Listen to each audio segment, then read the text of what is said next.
আশিক, তোর কতবার বলছি তুই আমার ফোনে হাত দিবি না, তাও তুই হাত দিচ্ছিস। গতকালকে কি করছিস আমার ফোনে? আমার ফোনে এমন কাজ করে না।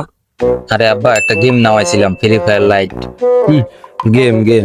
আমার 1500 টাকার মোবাইলে এখন হ্যাং করে, কাজ করে না। লাইট তো দূরের কথা, এখন ফেসবুকে লোড লয় না ভালো মতন। তাও তো আপনার ভালো, ফিলিং অ্যাংরি ইমোজি দিয়া স্ট্যাটাস দিতে পারতেছেন।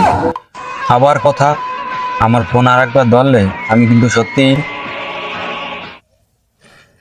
আচ্ছা, ওই ক্যামেরা অ্যাপ দিয়ে যে আমার সিংহ বানাইছিলি ওটা কই পেলি? ওইটা স্ন্যাপচ্যাট আব্বা। সেনাপ কি আর চ্যাট কি? আমার সিংহ বানাইতে পারলে আমি আর রাগ করবো না। তুই কালকে আমার হিরো বানাইয়া একটা টিকটক করবি, ঠিক আছে? টিকটক তো বন্ধ আব্বা। টিকটক বন্ধ মানে? অত শত আমি কিছু বুঝি না। তুই আমার ভাইরাল করে দিবি, যদি ভাইরাল করে নাই দিতে পারোস তাহলে তোর আমি ভাইরাল করে দেবো, ঠিক আছে?